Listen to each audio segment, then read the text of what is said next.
Also, here I'm preparing myself to go to my aunt's condominium to unwind, and at the same time, I'm gonna buy some things for my other aunt's condominium because she's gonna be here in the Philippines with her whole fam for a 3 week vacation. So, me and my other aunt, which I'm gonna be with later on, we gotta make sure things must be done before their arrival.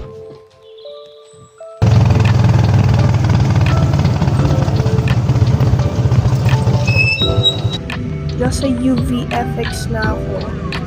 So, mamaya magkikita pa kami ng tita ko. For now, pupunta muna ako sa condo niya. And I'm gonna be waiting for the tenants to come kasi pinaparentahan ng tita ko yung condo niya. Just for 10 days lang naman. And then after nun, tapos na. So yan, I'm walking papunta sa condo ng tita ko. I'm gonna be staying there and, just rest for a while.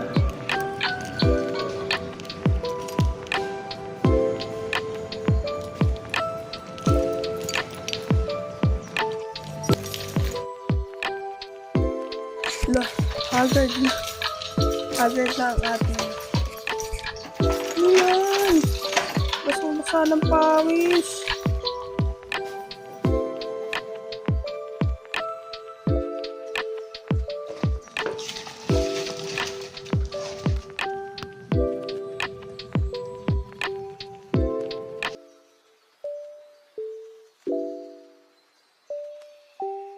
I told you that I need to put these 3 books somewhere here on the ladder.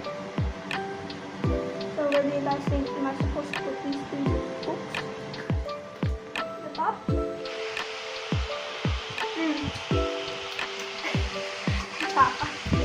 So, nilagay ko na lang sila dyan kasi parang mas maganda yung design. Tapos yun, natulog. Kumain sa siomay yan.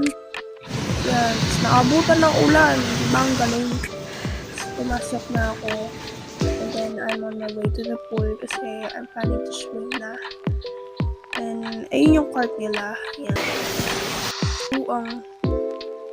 So, at first, wish ko na sana ako lang yung tao sa pool. Tapos yun, tama yung hinala ko, Ako lang, solo ko lang yung pool. Uhuy!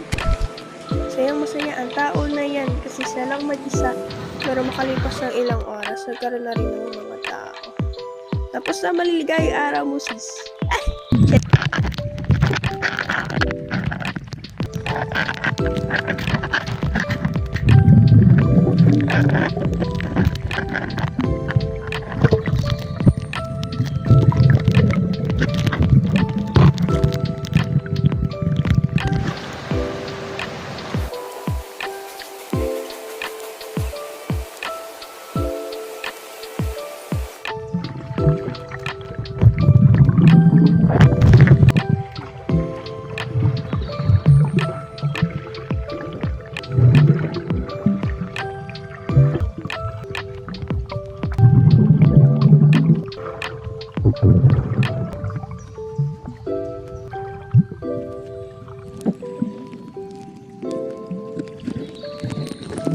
Wala, sige.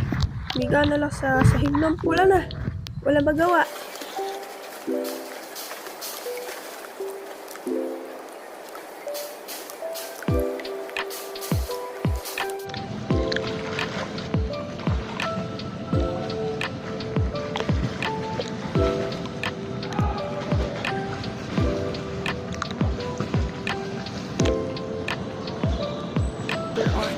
Nakikita na kami ng tita ko sa Robinson's Gallery. Tama ba? Sa Mega Mall. Basta sa either SM Mega Mall or Robinson's Gallery kami nakikita.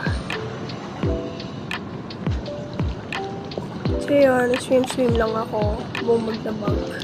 Kasi like swimming, it's one of the things that really makes me happy.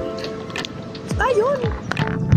Pero sinulit ko talaga, Almost 7 hours ba naman ako dyan sa pool? Walang kain-kain. Nagkasipon tuloy ako kaya medyo ngongo ako dito sa voiceover ko. Anyways, nag-shower. After niyan, malagala muna ako. Dora the Explorer mo.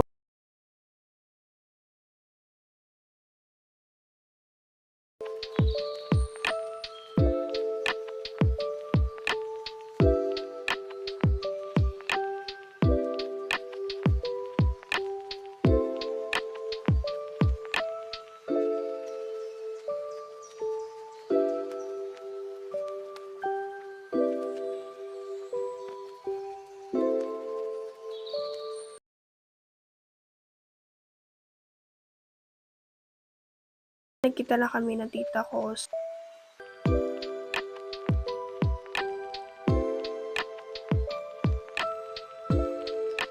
And then bumiyahe kaming dalawa papunta sa condominium nung isa kong tita. Tapos yun, after hindi na ako nakapag-vlog, kaya nakatulog na ako. Tapos yun, pagigising ko lang, di ba unat siya, pak.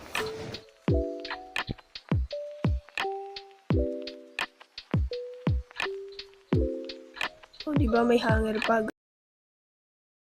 Then after, nag-iisa kami ng tita para presentable for my tito, tita, and cousins.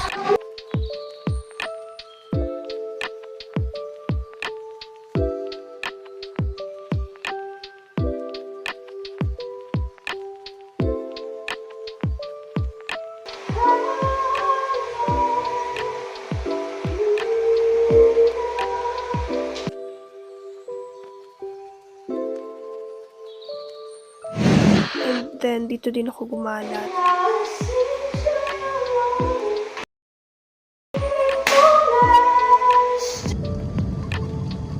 And then, after cleaning up the condo, pumunta lang kami ng tita ko sa labas. Naghanap kami ng bilihan ng mga furnitures, mga kailanganin pa sa...